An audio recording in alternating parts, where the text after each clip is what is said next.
Desde los primeros registros de la historia de la humanidad, una figura religiosa ha trascendido fronteras, culturas y lenguas. La imagen de una madre divina sosteniendo a su hijo en brazos. Una representación de aparente ternura y espiritualidad, vinculada a la maternidad sagrada y a la protección celestial, que ha sobrevivido a través de los siglos en múltiples civilizaciones. Dentro del catolicismo, María es elevada como la Reina del Cielo, la madre que sostiene al niño Jesús, el Salvador prometido. Sin embargo, esta imagen tan venerada en la devoción católica no es ni exclusiva ni original. Mucho antes de Cristo, en la antigua Babilonia, Semiramis era representada con el pequeño Tamuz en brazos, mientras que en Sumeria, la Madre Celestial era conocida como Nana. En Egipto, la diosa Isis sostenía al joven Horus.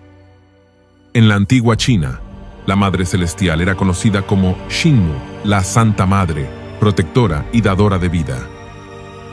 Entre los pueblos germanos, Herta era adorada como la Virgen Madre con su Hijo Divino. En las creencias de los druidas celtas, la figura de la Virgo Paritura anunciaba el nacimiento de un hijo sagrado. En la India, Indrani era mostrada con su Hijo Divino. En la mitología griega fue llamada Afrodita. En Roma fue conocida como Venus o Fortuna, y entre los etruscos recibió el nombre de Nutria. Estas similitudes entre culturas separadas por siglos y continentes nos llevan a una pregunta clave.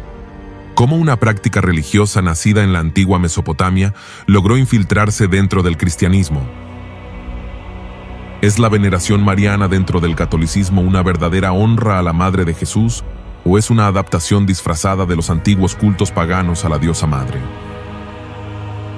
En este documental, revelaremos el oscuro origen de la diosa madre, su profunda influencia en el desarrollo del culto mariano y cómo esta figura ancestral, lejos de representar una verdadera fe, ha contaminado el mensaje puro del Evangelio, insertando prácticas idolátricas en el corazón de la devoción católica hasta el día de hoy. Antes de seguir, cuéntanos, ¿crees que la imagen de María sosteniendo al niño Jesús es una tradición con raíces en antiguas prácticas paganas? Déjanos tu opinión en los comentarios. Queremos saber qué piensas. Empezamos.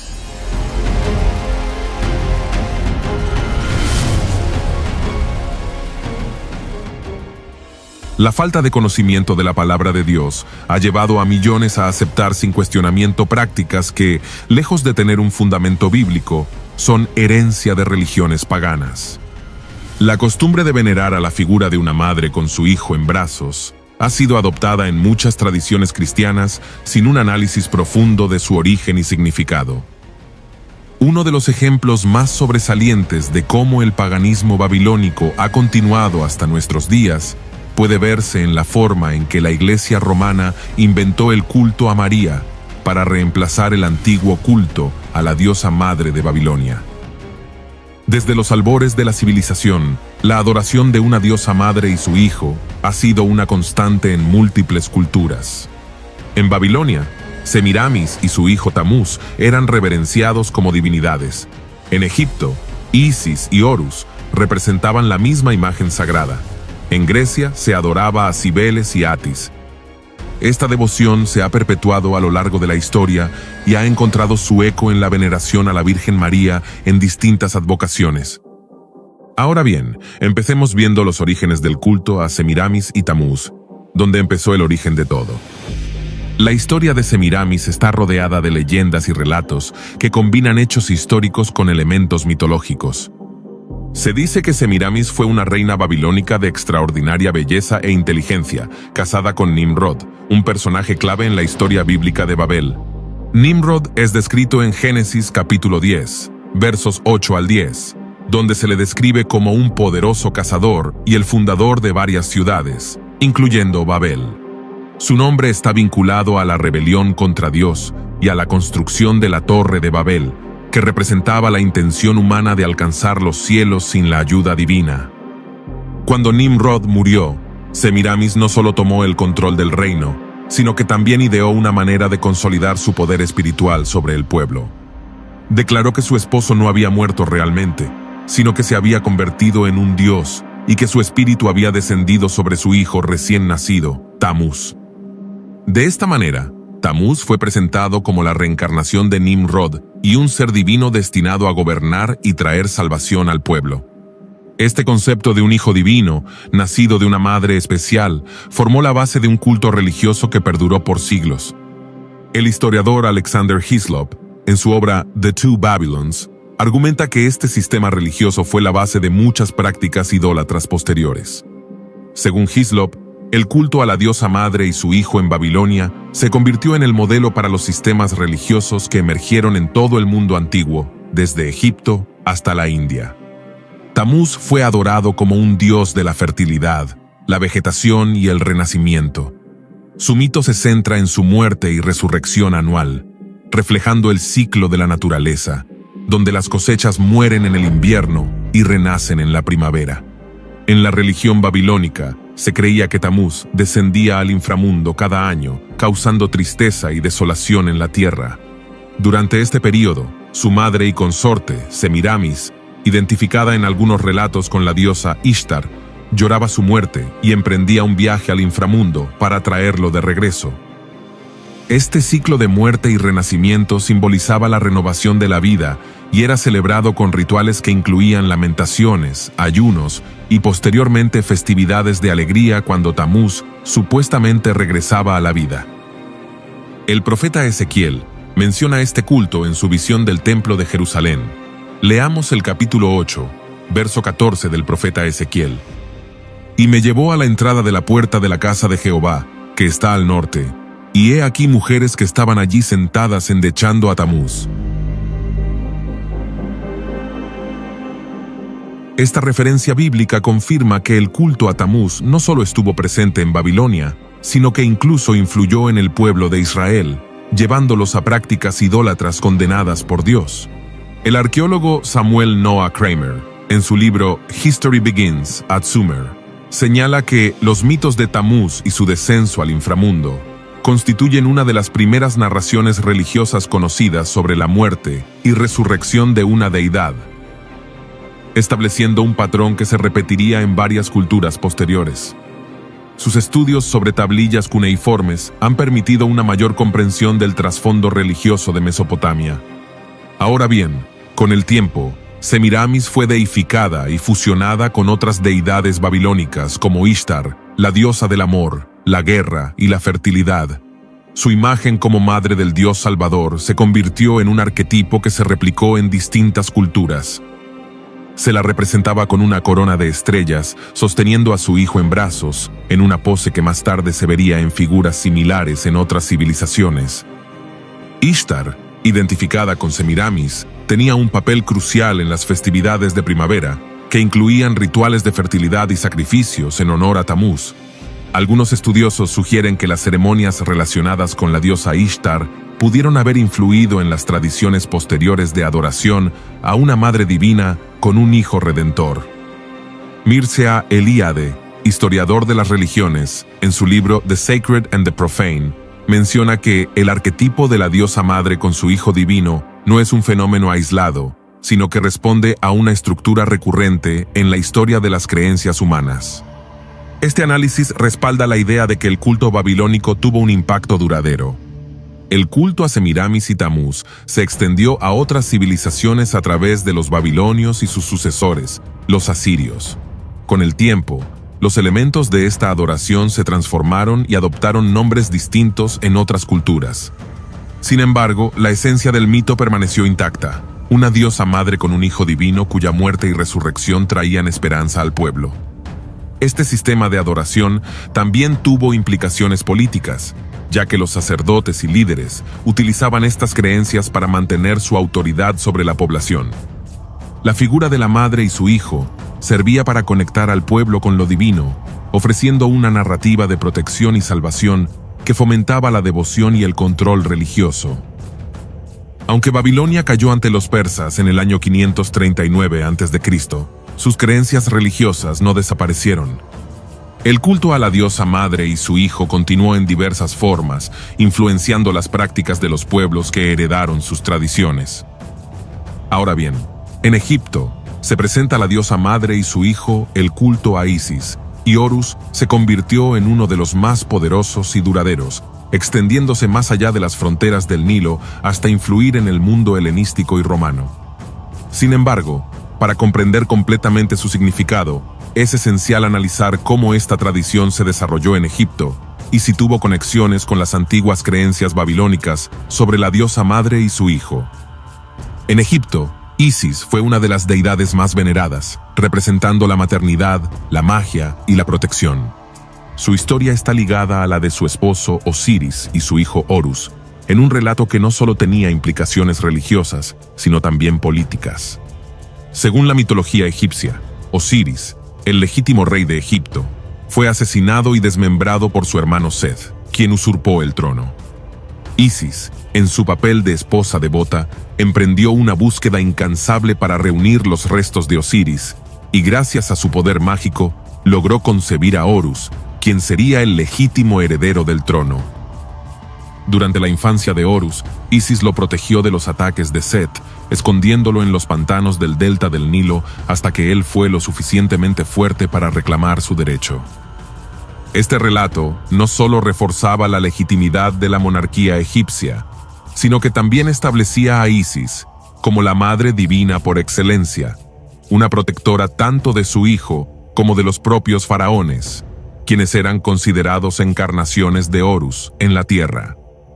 Las representaciones artísticas de Isis amamantando a Horus son abundantes en templos y estatuillas, destacando su papel como la madre nutricia y protectora del futuro rey. Con el tiempo, el culto a Isis creció hasta el punto de trascender la religión egipcia y convertirse en un fenómeno internacional, especialmente durante el periodo helenístico y romano. Ahora bien, veamos culto a la diosa madre y su hijo en la cultura griega. En la cultura griega, el culto a la diosa madre y su hijo divino tuvo varias expresiones a lo largo de los siglos, mostrando paralelismos con tradiciones anteriores de Mesopotamia y Egipto. Entre las principales figuras que encarnaron este arquetipo destacan Rea y Zeus, Deméter y Perséfone, así como el culto mistérico de Cibeles y Atis. Rea, identificada como la madre de los dioses en la teogonía de Hesíodo, representa una de las primeras manifestaciones de la Gran Madre en Grecia. Como esposa de Cronos y madre de Zeus, Rea encarna la fertilidad y la continuidad del linaje divino. Según Walter Burkert, en Greek Religion, Rea retiene las características arcaicas de la gran diosa del Asia Menor, aunque en la mitología griega su rol es mayormente pasivo, cediendo protagonismo a su hijo Zeus. Esto muestra cómo el culto a la diosa madre en Grecia se transformó respecto a sus predecesores en Mesopotamia y Egipto, donde la diosa madre tenía un papel más activo en la cosmogonía. Otra representación importante del arquetipo de la madre y su hijo se encuentra en el culto a Deméter y Perséfone. Aunque se trata de una relación madre-hija en lugar de madre-hijo, el simbolismo de regeneración y fertilidad está presente de manera similar a las tradiciones de Ishtar y Tamuz, o Isis y Horus. Según Martin Nilsson, en The Minoan-Mycenaean Religion and its Survival in Greek Religion, Deméter, como diosa de la fertilidad, hereda muchos de los atributos de las antiguas diosas madres del Mediterráneo oriental, pero su culto toma una dimensión agraria única en los misterios de Eleusis. Estos misterios eleusinos aseguraban la continuidad del ciclo de la vida y prometían una vida después de la muerte a sus iniciados, reflejando conceptos de renacimiento similares a los encontrados en Egipto y Mesopotamia.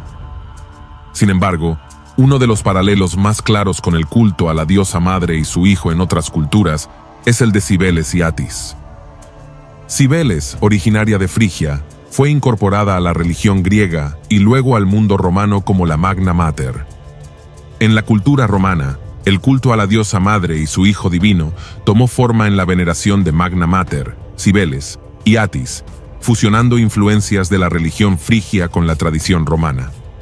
Esta devoción se estableció formalmente en el año 204 a.C., cuando Roma, en plena Segunda Guerra Púnica, consultó los libros sibilinos y recibió la indicación de traer a la diosa desde Pessinus, en Asia Menor. Se transportó su piedra negra sagrada y se le otorgó un templo en el Monte Palatino, marcando su adopción en el panteón romano. Como menciona Jaime Alvar, el culto a la Magna Mater se integró en la religión estatal romana bajo un estricto control del Senado, garantizando su legitimidad y protección. Atis, el joven amado por la diosa, representaba el ciclo de la vida, la muerte y el renacimiento. Según el mito, su destino trágico lo llevó a la locura y la automutilación, seguida de su muerte, pero Cibeles intercedió para devolverle la vida en una forma espiritual. Esta narrativa se convirtió en el eje de las fiestas Hilaria, celebradas del 15 al 27 de marzo, en las que los devotos conmemoraban su muerte con el Día de la Sangre, 24 de marzo, donde sacerdotes llamados Galli se autoflagelaban y en algunos casos se castraban en honor a Atis. Al día siguiente, su resurrección era celebrada con júbilo. Franz Cumont destaca que la historia de Atis y Cibeles en Roma mantuvo los elementos esenciales del mito frigio, pero fue reinterpretada dentro del marco del pensamiento religioso romano. Este culto reflejaba mitologías previas, como Ishtar y Tamuz en Mesopotamia o Isis y Horus en Egipto. Su simbolismo de fertilidad y regeneración aseguraba su permanencia en la espiritualidad romana. Jan Bremer señala que su teología del Renacimiento influyó en los misterios cristianos, lo que sugiere que la imagen de la diosa madre con su Hijo Divino persistió en las creencias religiosas posteriores. Así, la Magna Mater y Atis se convirtieron en una manifestación romana de un arquetipo universal, que evolucionó sin perder su esencia a lo largo de los siglos. Ahora bien, el culto a la diosa madre y su Hijo Divino es un fenómeno religioso que ha estado presente en diversas civilizaciones antiguas a lo largo de la historia. Desde las primeras sociedades agrícolas hasta los grandes imperios de la antigüedad, la figura de la madre con su hijo ha simbolizado la fertilidad, la protección y el renacimiento, reflejando una estructura mitológica común en culturas separadas por vastas distancias geográficas. En la antigua China, la diosa madre era conocida como Xingmu, que se traduce como Santa Madre. Se la representaba sosteniendo a un niño en brazos y rodeada de un halo de luz, una iconografía que resalta su carácter divino y su papel como protectora de la humanidad. Según algunas fuentes, su culto estaba asociado con la misericordia y la compasión, y los templos dedicados a ella servían como lugares de refugio y oración para aquellos que buscaban sanación y guía espiritual. Entre los germanos, la diosa madre era llamada Herta. Se la veneraba como una virgen que portaba un niño en brazos, lo que enfatizaba su pureza y su conexión con la vida y la naturaleza. En algunas representaciones, Herta aparece emergiendo de un lago sagrado, lo que sugiere un vínculo con las aguas primordiales y el renacimiento. Los escandinavos también tenían su propia versión de la diosa madre bajo el nombre de Disa. En sus representaciones, Disa aparecía sosteniendo a un niño, reafirmando la idea de la maternidad sagrada. En la mitología nórdica, esta figura estaba relacionada con la abundancia y la protección de la familia y el clan, un concepto esencial en las sociedades tribales de la región. En la India, la figura de la Madre Divina con su hijo también estuvo presente en el culto a Indrani, esposa de Indra, el rey de los dioses védicos. Indrani era representada con un niño en brazos, reflejando la idea de la maternidad sagrada dentro de la mitología hindú. Más tarde, esta tradición continuó con Devaki y Krishna, en la que Devaki, madre del dios Krishna, era mostrada sosteniendo a su hijo divino en una imagen que se convirtió en un arquetipo de la maternidad divina en la tradición hindú. En la tradición de los druidas, los sacerdotes de la religión celta en Europa occidental, se adoraba a una figura llamada Virgo Paritura, cuyo nombre significa la Virgen que dará a luz. Esta deidad era considerada la madre del futuro salvador del mundo, lo que sugiere una concepción profética de la divinidad materna dentro de la tradición celta. Un escritor antiguo, citado en estudios sobre religiones comparadas, menciona que sin importar el nombre o el lugar donde se le adorara, la diosa madre era la esposa de Baal, la reina virgen del cielo, quien dio fruto sin haber concebido. Esta afirmación sugiere que, a lo largo de distintas culturas, La figura de la diosa madre estuvo relacionada con la fertilidad y el misterio de la concepción divina. Como podemos ver, apreciados oyentes, el culto a la diosa madre y su hijo divino fue una constante en las religiones del mundo antiguo, evolucionando y adaptándose a distintas culturas, pero manteniendo su esencia fundamental, la idolatría. Ahora bien, la adopción de la figura de María y su hijo dentro del catolicismo, especialmente en su representación visual y devocional, tiene raíces tanto en la tradición cristiana como en influencias culturales previas. En el cristianismo primitivo, María fue reconocida como la madre de Jesús y llamada bienaventurada, pero con el tiempo, su imagen se fue transformando, adoptando características que se asemejan a antiguas representaciones de diosas madres con sus hijos en brazos. Desde los primeros siglos, la Iglesia fue expandiéndose en un mundo impregnado de religiones paganas, donde existían cultos a diosas maternales como Isis con Horus en Egipto, Cibeles con Atis en Roma, e incluso Astarte en el cercano Oriente. Cuando el cristianismo se convirtió en la religión oficial del Imperio Romano en el siglo IV, la figura de María comenzó a recibir títulos y atributos que en algunos casos recuerdan estos cultos antiguos. Por ejemplo, en el Concilio de Éfeso en el año 431 después de Cristo, se le otorgó oficialmente el título de Theotokos, Madre de Dios, lo que reforzó su papel en la devoción popular. El problema no es María en sí, quien en las Escrituras es presentada como una sierva humilde y fiel, sino la manera en que la tradición católica ha desarrollado una veneración que en algunos casos la coloca en un nivel de mediación entre Dios y los hombres, algo que contradice lo que la Biblia enseña. En 1 de Timoteo capítulo 2, verso 5, porque hay un solo Dios y un solo mediador entre Dios y los hombres, Jesucristo hombre. Martín Lutero, aunque al inicio tenía devoción por María, rechazó su adoración. En su comentario sobre Gálatas, enfatizó que María no debía ser vista como mediadora, sino únicamente como una criatura de Dios.